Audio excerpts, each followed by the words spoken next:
The screaming echoed through the Montana wilderness as government agents dragged 7-year-old Mary away from her sobbing mother.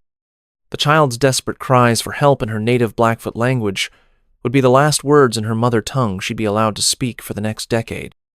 Her small hands clawed at the wagon as it pulled away from everything she'd ever known, carrying her toward a brick building where the sign read, Carlisle Indian Industrial School, but which would become her prison, and for thousands like her, their tomb. This wasn't some isolated incident. This was official United States policy, endorsed by Christian churches and funded by taxpayers, designed to systematically destroy Native American culture by targeting children. What you're about to learn reveals one of the most horrific chapters in American history, a coordinated campaign of cultural genocide that masqueraded as education and salvation. Picture a Lakota village in South Dakota, 1879. The morning mist rises from the prairie as children play near their family's tipis, learning songs and stories that have sustained their people for generations. Mothers braid sweet grass while teaching daughters sacred traditions. Fathers show sons how to read signs in nature, how to honor the spirits, how to be warriors and protectors. Then comes the thunder of horses and gleam of government badges. Federal agents, backed by military force, arrive with legal documents that mean nothing to parents who never signed treaties giving away their children. The agents aren't here for negotiations. They're here for a harvest of children between ages 4 and 16, deemed by the Bureau of Indian Affairs as the perfect age for civilization. This wasn't education. It was systematic cultural extermination using children as weapons against their own people.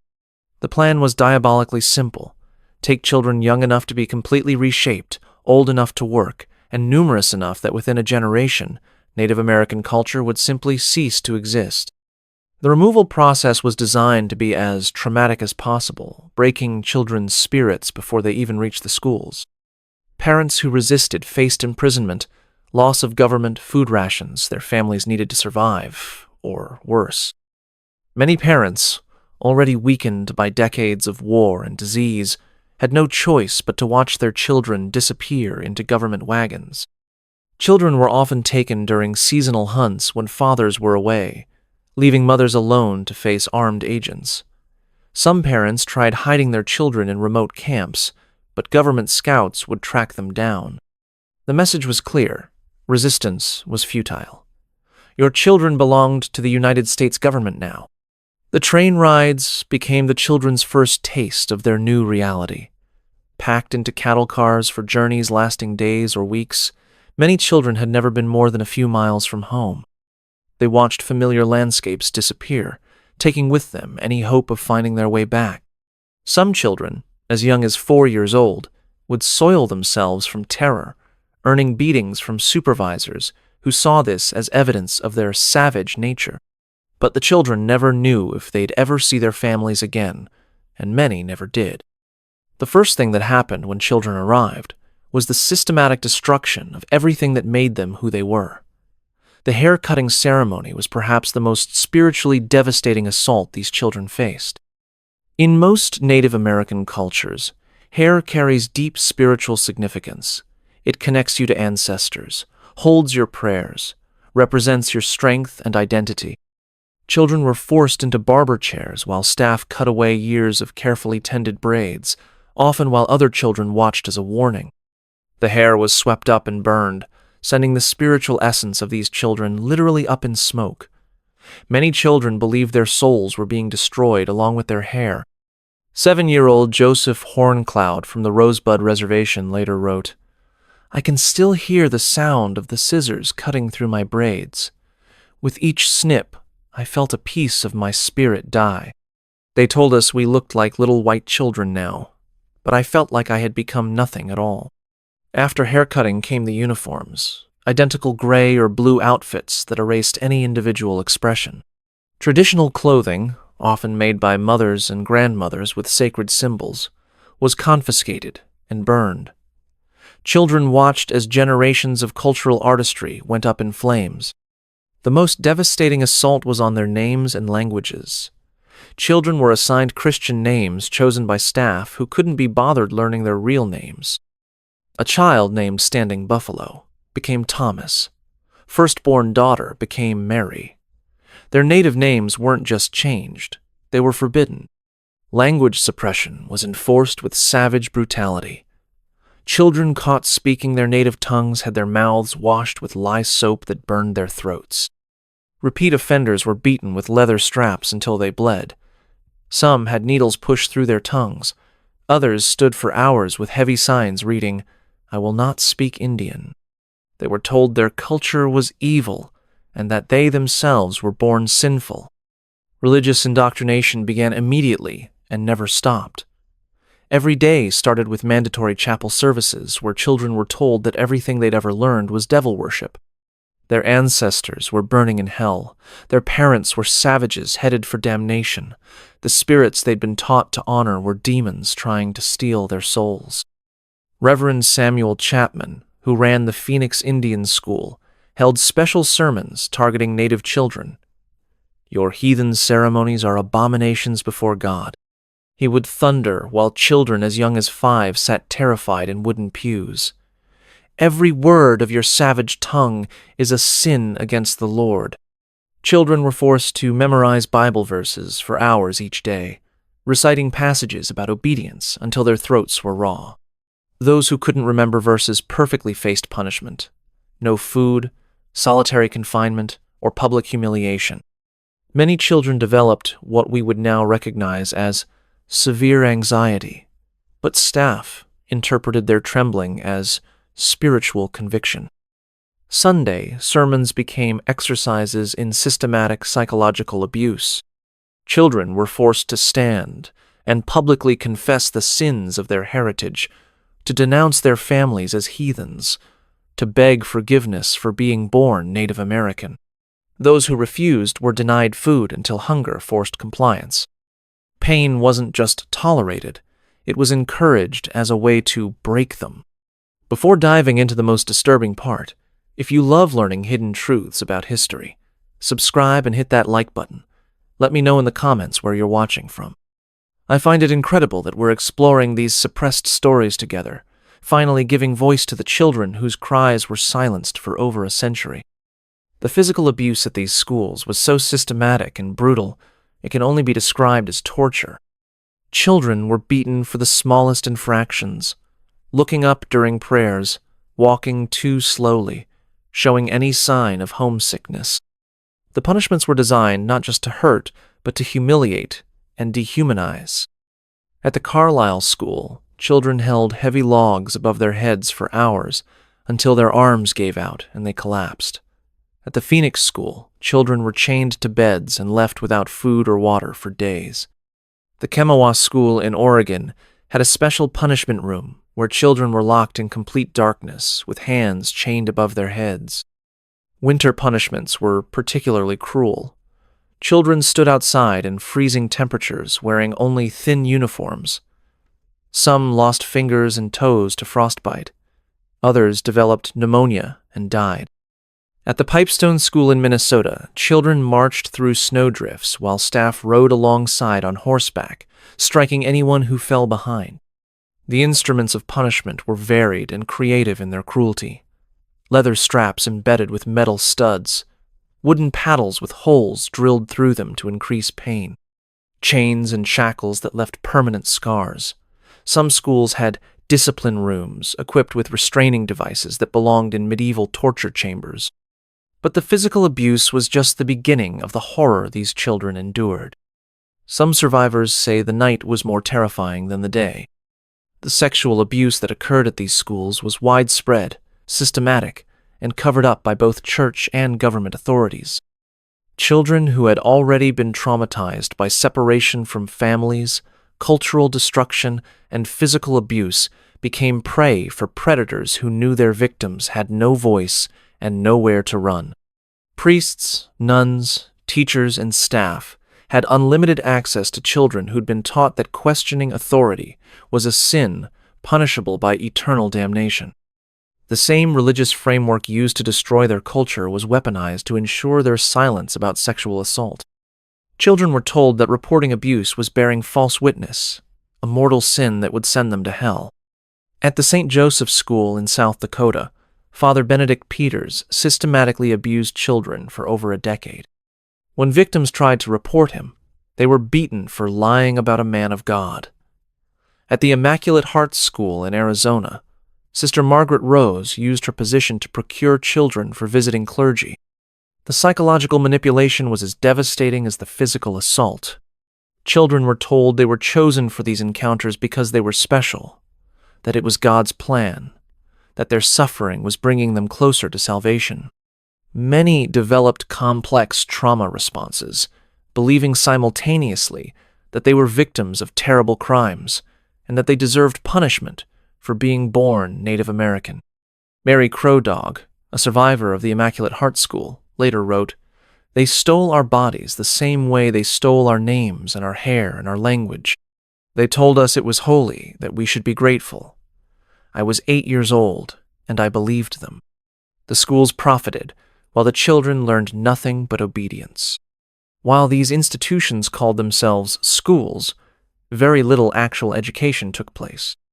Instead, children were used as unpaid laborers to maintain the schools and generate profit for religious organizations.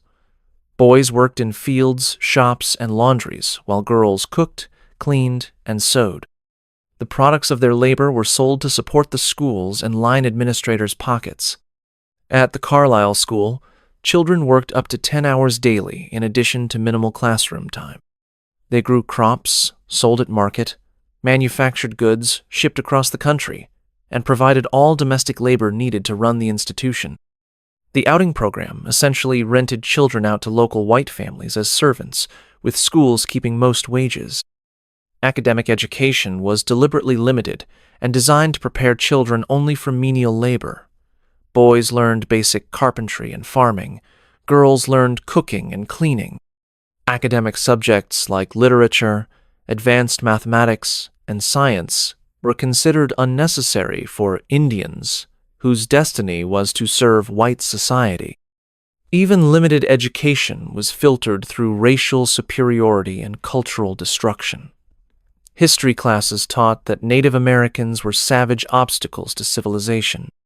Geography lessons emphasized the vastness of white settlements and futility of Native resistance. Literature featured only white authors writing about Christian civilization's nobility. By their teens, many children had become skilled laborers, generating significant profits for their captors, while remaining functionally illiterate and completely cut off from both their original culture and meaningful white education.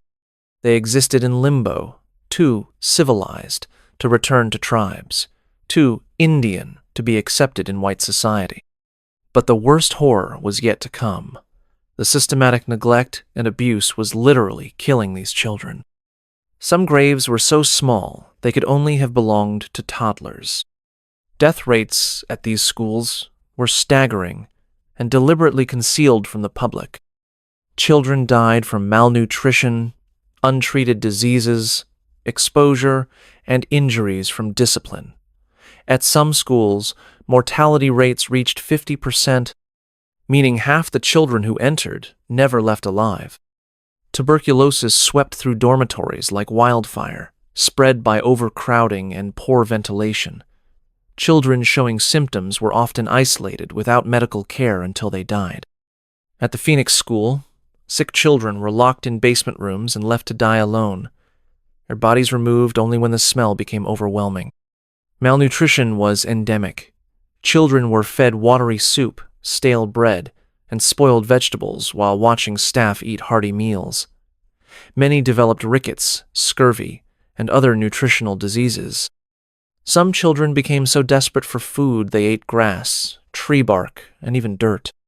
Medical experiments were conducted on children at several schools.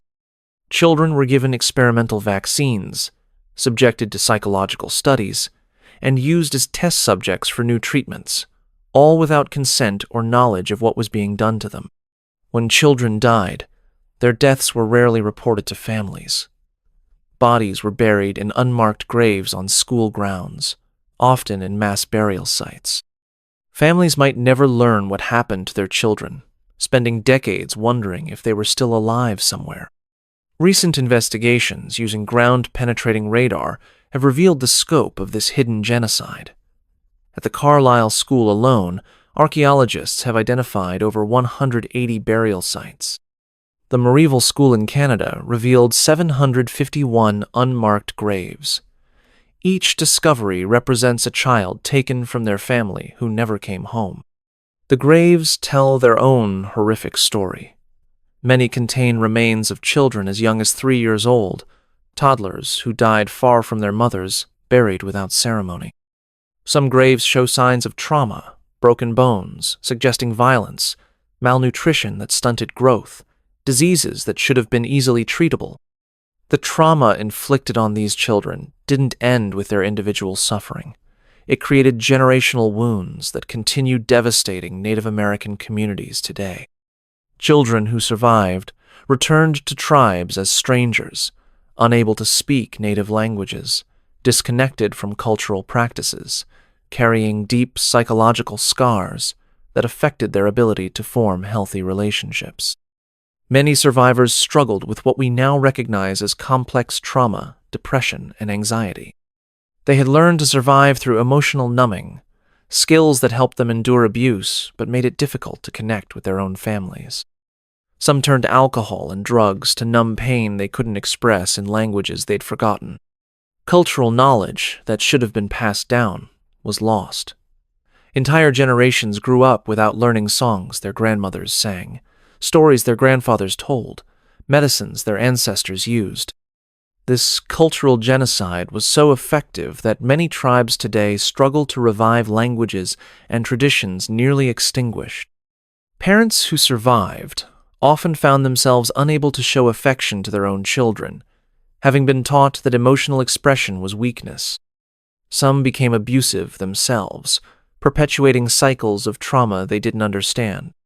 This systematic campaign of cultural genocide, disguised as education and charity, represents one of the darkest chapters in American history.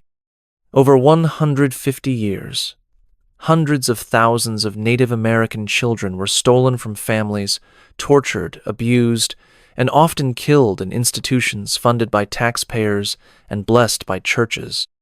The discovery of mass graves has finally brought this hidden history into light, forcing America to confront that its educational and religious institutions participated in genocide. But acknowledgement is just the beginning. The trauma continues reverberating through Native communities, affecting suicide rates, family structures, and cultural continuity. Understanding this history explains why Native American communities today struggle with issues that seem disconnected from their traditional strength.